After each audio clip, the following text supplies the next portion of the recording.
Hey girls, welcome to our Vocab Unit 9 video. Please be sure to take notes in the in the vocab section of our writing notebook. You can find that in your Google Drive.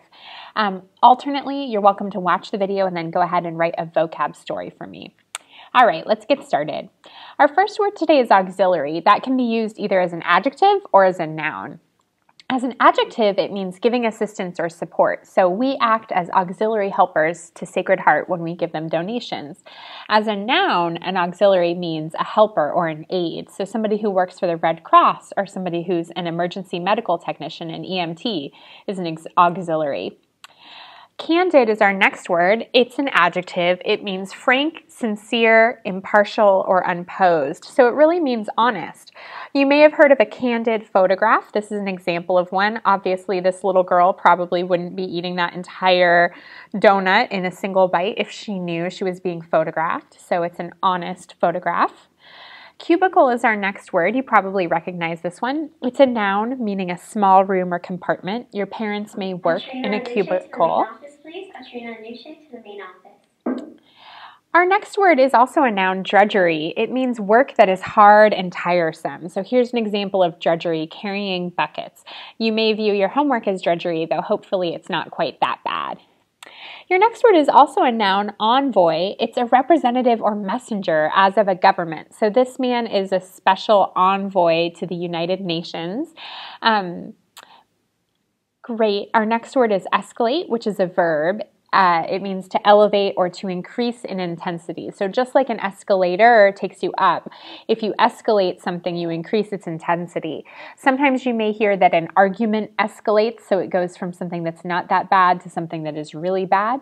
Or if you're doing a workout, you might escalate the intensity of your workout, so you start off kind of slowly and then you increase your speed. Expedient is also a noun and an adjective. As a noun, expedient means a means to an end. So it's just a way of getting something done. It's not the best way. It's kind of a cheat, actually. As an adjective, expedient means advantageous or useful. So let's take a closer look at this image here. Let's see if I can blow that up for us. You can see the caption. It says, "I'm expediency man because nothing erases evil faster than looking the other way." So you can see that a means to an end to crime is just to ignore that it's happening, but it's certainly not the best way to get rid of crime. Our next word is feign.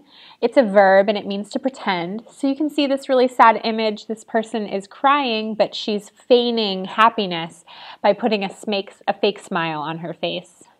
Flair is our next word. It's a natural quality, talent, or skill, but it can also mean a distinctive style. So you could have a flair for juggling, like this guy does, or you could have a really nice flair for fashion and have a specific style that's all your own.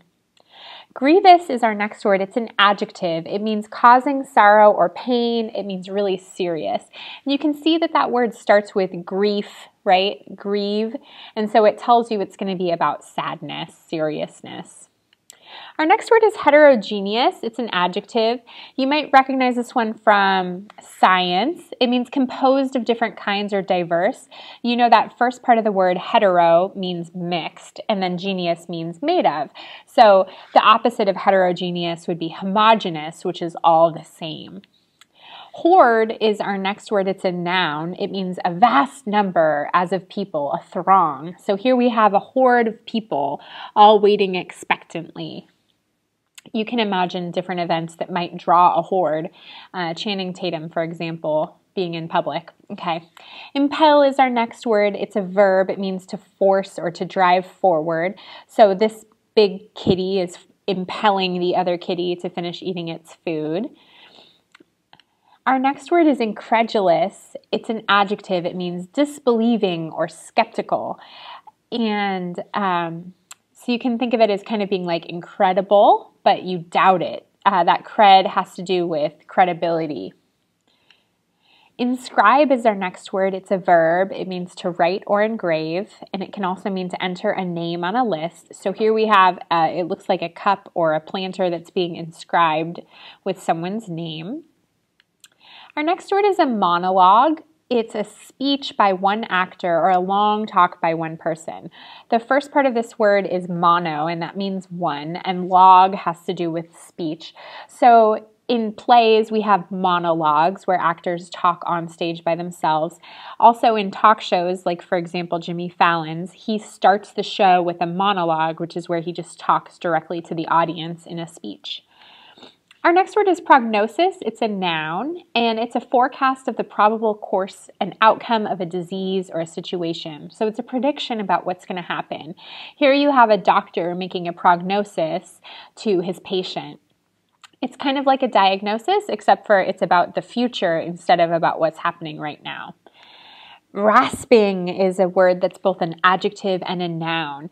As an adjective, it means a harsh grating sound, like nails on a chalkboard.